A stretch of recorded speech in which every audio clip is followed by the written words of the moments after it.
Hai, balik lagi nih sama aku. Kali ini aku masih bahas soal logistik. Jadi, yang belum nonton video yang pertama, yang ini nih, sama yang kedua, yang ini nih, tonton dulu biar paham. Pokoknya ini masih ada kelanjutannya gitu loh. Jadi yang kemarin kalau kalian udah nonton, kalian pasti kalau nonton ini lebih paham lagi. Sebenarnya di modul yang ketiga sama keempat ini, pokok pembahasannya cuma di warehouse-nya aja sih, sebenarnya lebih poin utamanya di warehouse. Walaupun di videoku yang sebelumnya, yang kedua yang ini nih, aku udah singgung-singgung dikit, tapi belum sepenuhnya. Jadi di sini bakal bener-bener difokusin ke itu. Dan alasan kenapa aku jadiin satu video 3 sama 4, selain biar cepet ngeditnya, terus biar enak aja gitu sekali upload, jadi aku juga uploadnya nggak perlu lama-lama dan susah-susah. Dan yang terakhir, karena biar ngehemat kuota kalian, jadi kalau tonton satu video ya udah sekali aja gitu. Dan kalau misalnya sekali tonton kan misalnya 3 sama 4 nih, jadi sekalian paham gitu, nggak harus nunggu video yang selanjutnya gitu loh. Terus habis itu nonton video yang selanjutnya masih buka video yang sebelumnya lagi, ya kan, ngabisin kuota kan. Nah gitu tuh. Jadi buat yang belum subscribe nih, tolong dong di subscribe dulu biar aku makin semangat. Jadi subscribe dulu ya. Terus jangan lupa like, comment, and share. Nah, di videoku yang pertama aku jelasin kata kuncinya adalah mengantarkan dengan aman. Ya kan, mengantarkan itu kata kuncinya. Oke, sekarang aku tambahin lagi karena kita mau bahas soal warehouse atau gudang. Jadi aku tambahin kata kuncinya adalah mengumpulkan, mengadakan, menambah, menyalurkan barang dari satu tempat ke tempat yang lain dengan aman, selamat, cepat, efektif, dan efisien. Kayak gitu ya. Diingat-ingat dulu nih, itu kata kuncinya. Jadi kalau misalnya nanti aku jelasin, kalian pasti bakal mudeng deh. Oh, ini ya yang dimaksud mengadakan, menyalurkan. Oh, ini ya yang dimaksud untuk mengumpulkan. Kayak gitu. Coba dicerna dulu ya, itu. Tapi sebelumnya nih, sebenarnya masyarakat Jawa atau raja-raja Jawa zaman dulu tuh udah mempertimbangkan soal warehouse, soal logistik ini. Kalau kalian tahu nih, oke, kenapa nih raja-raja Jawa dulu, kayak misalnya Raja Mataram, Raja Majapahit, dia kalau misalnya perang, itu tuh strateginya bagus. Dan mereka tuh pasti bisa kasih makan gitu loh, kasih makan ke prajurit-prajuritnya gitu loh. Mereka sudah memperhitungkan gitu. Nah, jadi sebenarnya Indonesia tuh udah pinter dari dulu, dan kalian tuh juga udah tahu, cuma memang belum tahu kalau itu logistik. Kayak misalnya gini, aku nyinggung soal sejarah ya, karena memang basicku di sini videoku adalah tentang sejarah, budaya, mitos, dan misteri, dan aku kangen banget sebenarnya ngebahas itu. Dan di sini nih, aku mau kasih contoh ya. Ini mohon maaf banget kalau misalnya aku salah atau gimana, karena mungkin di luar sana banyak banget yang expert di bidang ini. Oke, jadi sebenarnya zaman dulu, sewaktu kalau nggak salah Sultan Agung, yang udah pernah nonton nih, yang pernah nonton filmnya Sultan Agung, pasti kalian tahu. Jadi waktu Sultan Agung itu menyerbu Batavia karena dia mau, istilahnya nggak sesuai lah sama VOC, dia itu membangun lumbung padi di daerah sekitaran, kalau nggak salah Cirebon. Nah, di daerah situ, dan semua tuh suruh nanam padi di sana, jagung semua. Tapi, dan Belanda tuh pasti lebih pintar ya, karena zaman dulu lebih pintar VOC. Mereka tuh sebenarnya kewalahan karena jumlah VOC zaman dulu sama prajuritnya Sultan Agung ini lebih banyak. Akhirnya Belanda itu ngebakar logistiknya, lumbung padinya itu. Jadi otomatis pada kelaparan toh, pada bingung toh prajuritnya. Sebenarnya tuh apa ya, logistik tuh udah disinggung dari dulu, dari zaman sejarah dulu, dan kayak raja-raja itu juga udah paham gitu loh. Oh, ini lumbungnya harus ditaruhin sini. Oh, lumbungnya harus diletakin di daerah ini. Harus gini, harus gini. Mereka udah memperhitungkan sampai sedetail itu sebenarnya. Dan ini sebenarnya berkaitan dengan warehouse nanti yang aku bakal jelasin. Mereka itu udah, oh ini lumbungnya harus taruh di kota ini, karena jumlah pasukannya segini, menyerangnya kayak gini, jadi harus dikasih makan sekian. Kayak gitu, sebenarnya udah ada dari zaman dulu, cuma kita aja yang nggak tahu. Aku nggak bakal bahas banyak di sini tentang sejarahnya, intinya adalah waktu itu Belanda mikir nih, gimana caranya buat ngehancurin pasukan Mataram. Karena memang sangat tangguh saat itu. Dibakarlah lumbung padinya tadi. Ya udah, akhirnya pada kelaparan, pada hampir setengah dari pasukannya itu meninggal akhirnya. Nah, itu tuh. Oke, kalau misalnya yang mau tahu kelanjutannya, itu nanti mungkin aku bakal bikin atau adain video sendiri, atau mungkin kalian bisa searching di Google dulu kalau masih penasaran gitu. Nah, oke, selanjutnya aku bakal bahas soal warehouse nih. Jadi, sebagai orang logistik, kita harus paham nih, bagaimana kita membuat warehouse. Dan warehouse-nya itu tuh nggak bisa sembarangan, oh aku bikin gudang di tempat ini, dengan luas sekian. Nggak bisa gitu. Jadi, kita harus tentuin dulu nih, denahnya.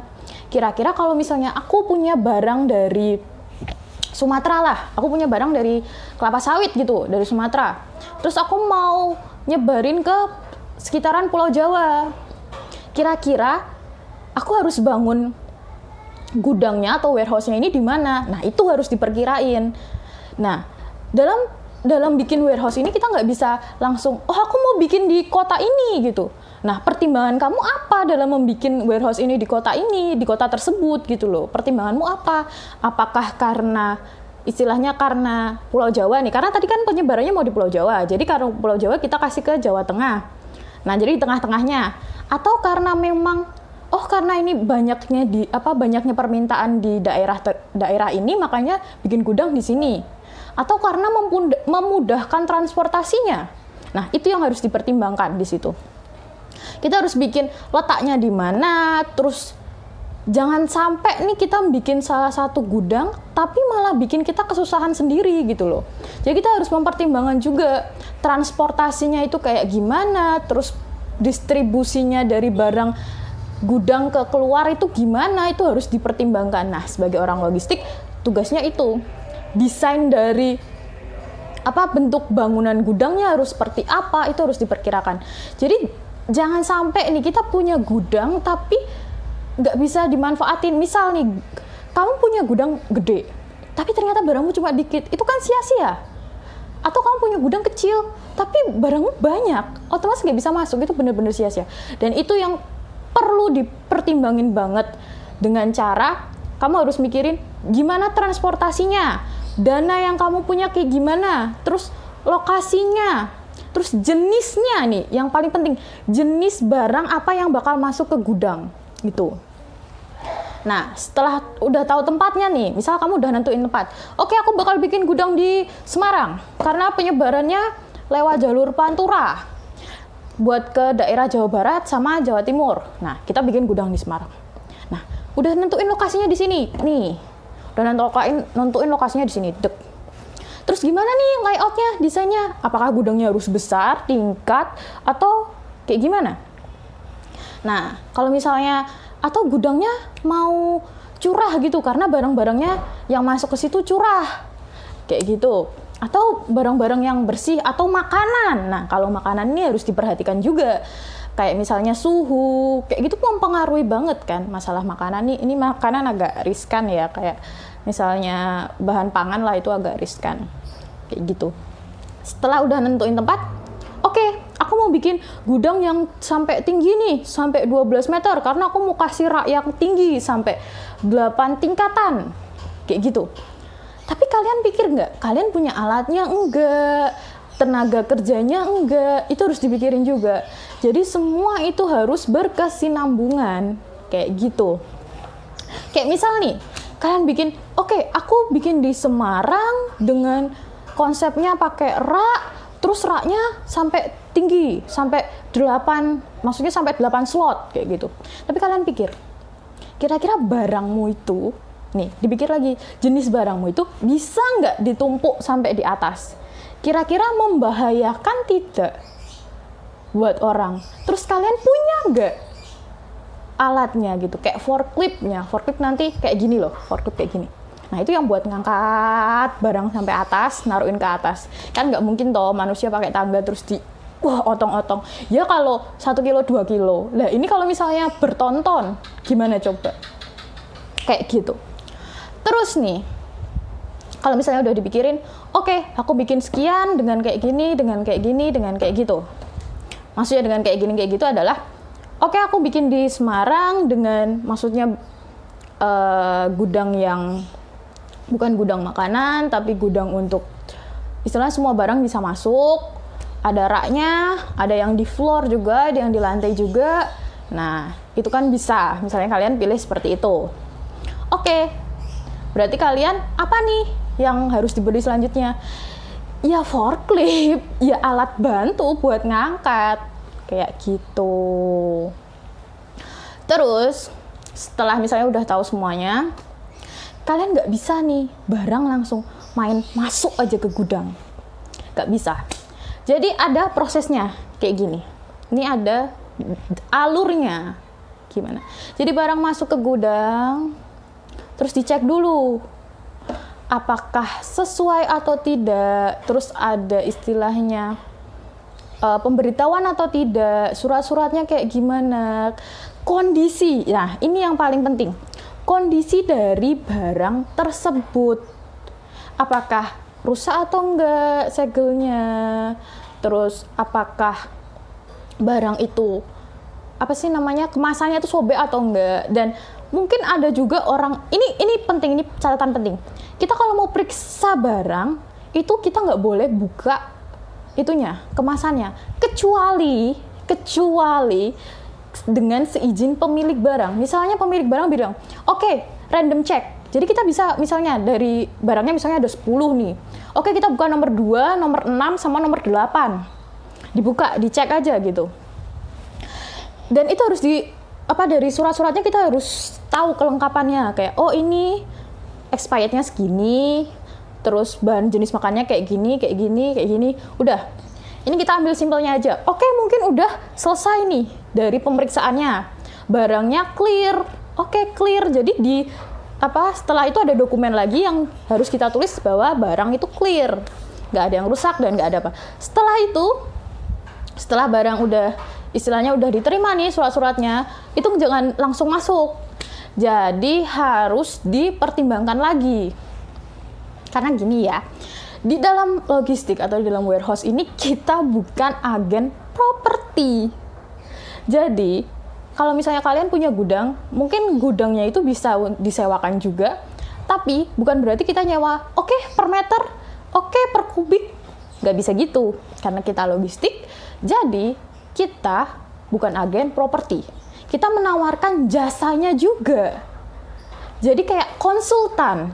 Misalnya, orang ini bilang, oh Pak, ini saya punya barang kayak gini, enaknya ngitungnya kemasannya kayak gimana, terus ngitungnya itu per kilo atau per karung ya biayanya. Nah, kita pasti bisa kasih solusi. Nah, itu nanti tinggal pemilik barang lagi, milihnya kayak gimana. Tapi diusahakan kita sebagai konsultan itu bisa memberikan saran-saran yang baik gitu kepada konsumennya. Jadi, kita pun yang milikin warehouse juga tidak menurunkan standar kayak gitu. Oke, kita balik lagi ke tadi barang. Barang tuh setelah udah ditulis clear, udah masuk semua, kita perlu lagi ngecek. Ini barang bisa nggak ditumpuk? Ini barang kalau ditaruh di lantai bisa nggak gitu? Tapi diusahakan ya, kalau misalnya barang itu memang harus ditaruh di lantai, usahakan untuk dikasih palet. Nah, palet itu seperti ini. Jadi biar barang itu nggak langsung terkena ke lantai. Karena gini, buat kalian nih, kalau yang belum tahu, ban itu nggak bisa ditaruh langsung ke lantai, karena itu akan mempengaruhi karetnya. kelenturannya itu bakal berpengaruh gitu loh. Jadi biasanya ban itu kadang mungkin ada yang ditaruh di lantai tapi tetap ada apa istilahnya kayak paletnya kayak gitu biar nggak langsung bersentuhan dengan lantai. Atau mungkin kalau misalnya yang pernah lihat ada yang ditaruh di rak-rak kayak gini, naruh di rak-rak kayak gini. Nah itu buat apa? Biar menjaga kualitas.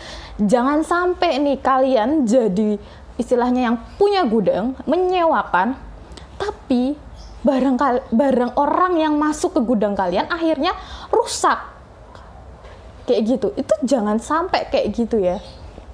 Pokoknya intinya karena kita bukan agen properti, kita bertanggung jawab dari barang itu masuk sampai barang itu keluar, berarti kita kan menjual jasa juga. Nah, itu harus diusahakan benar-benar proper. Harus benar-benar, oke, fokus barang ini masuk dalam keadaan kayak gini dan keluar harus keadaannya kayak gini.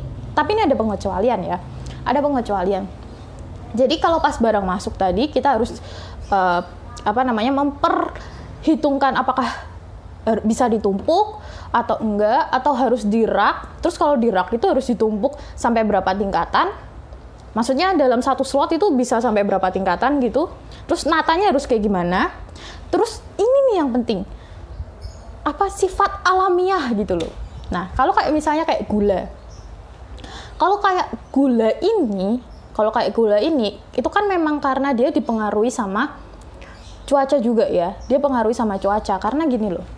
Kalau misalnya cuaca itu terlalu panas, biasanya dia bakal jadi mencair. Nah, ini nih, kayak misalnya kalian deh bikin karamel, kalau misalnya mbok panasin di wajan, mbok gongso gitu kan, cair toh. Lah ini sama yang terjadi gitu loh. Kalau misalnya masuk ke gudang, kalau itu suhu udaranya panas, otomatis tuh gula bakal menyusut. Tapi menyusutnya itu pasti ada kayak range-nya, ada rentangnya. Misal 1 kuintal nurunnya ya harus yang wajar. Kalau misalnya nggak wajar nih, dari 1 kuintal kok malah jadi cuma berapa ratus atau 90 kilo, itu kan nggak wajar. Berarti wah ada sesuatu nih. Atau ada tikus-tikus nakal yang gede gitu. Nah itu harus diwaspadai kayak gitu. Jadi setelah misalnya nih udah nih bisa ditumpuk sekian, oh ini dus jadi bisa ditumpuk di rak, tumpukannya maksimal 3. Oke. Nah itu nanti setelah itu admin gudangnya pasti bakal, oh ini loh tempatnya di sini gitu. Nah dalam peletakan ini kita juga harus mempertimbangkan apakah barang ini bakal sering keluar masuk atau lama. Nah itu juga dipertimbangkan. Kayak Vivo Livo itu apa ya, kayak misalnya itu mempermudah sih. Kalau misalnya peletakan itu mempermudah kalian memasukkan barang, mengeluarkan barang, itu bakal dipermudah kalau peletakannya memikirkan itu semua tadi yang aku kasih tahu. Jadi barang itu sering keluar nggak, sering istilahnya cepet nggak keluarnya kayak itu. Mungkin kalau misalnya barang itu cepat keluar, misal nih oke, ini bakal cepat keluar nih, jadi kita harus taruh di dekat pintu keluar, jadi biar memudahkan dalam stuffing nanti akhirnya, kayak gitu. Terus, setelah itu, pengeluaran barang juga nggak bisa langsung kayak, misal nih kalian customer dari gudang itu, terus kalian bilang, Pak, saya hari ini nggak mau tahu harus dikeluarin barangnya. Oh, nggak bisa kayak gitu. Jadi kita sebagai pemilik gudang kita bakal kayak kasih tahu ke customer kalau misalnya nih mau ngeluarin barang H-1 sebelum dikeluarin itu ngomong, Pak, barang saya yang ada di gudang ini besok mau dikeluarin. Kenapa gitu? Karena kita kan nggak mungkin toh misalnya dadaan hari itu, dadaan bahasanya, maksudnya mendadak hari itu langsung keluarin ya. Kalau customernya 1 nggak masalah, ini kalau customernya banyak, gudangnya besar, kan nggak mungkin tuh bisa kayak gitu. Jadi kalau misalnya H-1 itu udah dibilangin, customernya udah bilang, otomatis kan kita sebagai pemilik gudang itu bisa langsung kasih tahu nih, oh ini yang mau dikeluarin gitu, jadi udah diambilin dulu gitu, udah disiapin dulu kayak gitu. Sebenarnya mempermudah dan mempercepat gitu. Nah, ini satu catatan lagi, dalam mengeluarkan barang nih gak boleh yang namanya kita langsung main, oh itu truknya udah datang, masukin aja langsung barang keluar. Nggak bisa. Jadi barang keluar, kita harus cek lagi nih barang kondisinya kayak gimana, masih baik atau enggak gitu selama penyimpanan. Terus harus tahu nih, harus pemberitahuan. Biasanya ada pemberitahuan dari pihak pengangkutnya, kayak oh ini nanti supirnya namanya ini, dengan truk jenis ini atau kontainer jenis ini, bakal plat nomornya ini, surat-suratnya kayak gini, itu pasti bakal dikasih tahu. Nah, setelah orangnya itu, supirnya itu, truknya itu, kontainernya itu datang, kita harus cek nih, harus cek udah sesuai atau belum kelengkapan surat-suratnya, karena ini adalah meminimalisir pencurian. Nah, bukannya mau suzon, bukannya mau mikir gimana-gimana, tapi yang namanya orang, yang namanya manusia itu kadang lebih nyeremin daripada setan gitu loh. Mereka kadang suka nipu-nipu gitu loh, kayak misalnya nih, kadang kan ada yang teman, alah pak cepet pak gitu, nggak usah dicek-cek, saya udah ngecek, udah pasti sama pak gitu kan, kadang ada yang kayak gitu. Nah takutnya kayak gini, dia misalnya memang bener namanya ini, tapi mobilnya itu beda. Nah, kalau mobilnya itu beda, otomatis kalau misalnya kita udah setujuin, oke diangkut, habis itu nggak sampai tempat tujuan gimana? Itu siapa yang salah? Ya kita toh, keteledoran toh itu berarti. Gila nggak tuh? Nah, makanya itu, surat-surat itu harus bener-bener istilahnya dicocokin bener-bener. Supirnya kayak gimana, namanya siapa, terus KTP-nya, STNK-nya, jenis mobilnya, jenis truknya, jenis kontainernya harus benar-benar sesuai. Sampai itu benar-benar sesuai, baru kita terbitin lagi surat clear. Nah, baru masukin semua. Nah, itu kayak gitu. Nah, kalau misal balik lagi, kalau misal barang yang datang dari customer ke gudang kita, ada nih yang rusak kemasannya misal. Nah itu kalau misalnya kita lihat, kita harus laporan, pak ini ada barang yang rusak kayak gimana gitu.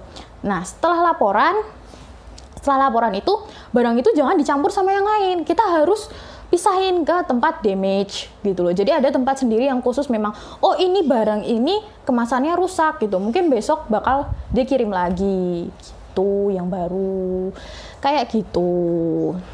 Terus nih, sebenarnya di modul yang keempat itu lebih banyak nanyain, sebenarnya sama, intinya sama, poinnya sama, tentang itu dibahasnya. Tapi yang keempat ini banyak ngomongin soal kalau misalnya ini barang ini rusak, yang tanggung jawab siapa? Nah, yang tanggung jawab siapa? Itu ya. Kita lihat dulu. Barang ini rusaknya waktu di apa? Barang ini rusaknya waktu di mana? Kalau misal barang ini rusaknya waktu dari gudangnya customer ke gudangnya kita, atau dari pabriknya customer ke gudangnya kita, dalam perjalanan, berarti pihak pengangkutnya dong yang salah. Nah, pengangkutnya balik lagi, ini pengangkutnya punyanya customer atau customer nyewa. Nah, itu berarti yang tanggung jawab pihak pengangkutnya. Tapi kalau memang kerusakan barang itu, oh iya, ini maksudnya kita posisi jadi yang punya gudang ya. Ingat, kita posisi yang jadi yang punya gudang. Jadi kalau misalnya barang itu kok rusak waktu di dalam gudang, ya berarti tanggung jawab kita. Dan itu harus evaluasi lagi, kok bisa rusak kayak gitu. Kayak misalnya makanan tuh yang paling riskan ya sebenarnya. Kayak misalnya, Pak, saya punya makanan, saya mau kirim ke sini gitu, nanti saya kirim ke gudang ya Pak gitu. Kayak misalnya, aku kasih contoh nih, kedelai. Jadi kalau kedelai dimasukin ke dalam gudang, otomatis kita harus suhu ruangan kan, harus suhu ruangan tuh harus kayak gimana. Nah ini di sini jasanya tuh di sini. Kita harus pikirin kalau gudang kita itu gudang yang istilahnya normal buat semua benda, terus tiba-tiba dapat gudang makanan, itu harus gimana? Ataukah kita harus kasih jadi ruang pendingin atau gimana? Nah itu yang harus dipikirin tuh, kayak gimana. Nah kalau misalnya ini rusak atau terjadi sesuatu di dalam gudang saat penyimpanan, berarti itu salah yang punya gudang. Terus nih kalau keluar dari gudang menuju istilahnya kayak pelabuhan mau dimuat, itu rusak di sana, nah itu tanggung jawabnya si pengangkutnya. Tapi kalau dalam pelayaran atau penerbangan itu rusak, berarti yang harus ditanggung jawab siapa? Ya pihak pelayarannya atau pihak penerbangannya, kayak gitu. Dan balik lagi sih sebenarnya, kalau misalnya itu memang ada asuransinya, bisa diklaim asuransinya. Kayak gitu. Kalau yang di modul keempat sih lebih kayak gitu ya. Tapi intinya sama sebenarnya, membahas soal kayak tadi tentang gudang dan prosesnya itu kayak gimana. Sebenarnya intinya kayak gitu sih. Jadi kenapa aku gabung? Karena memang di modul yang ketiga ini tuh memang udah mencangkup semuanya. Kayak gitu ya. Oke. Itu lebih ke barang, kalau barang rusak tuh gimana, harus kayak apa. Nah itu.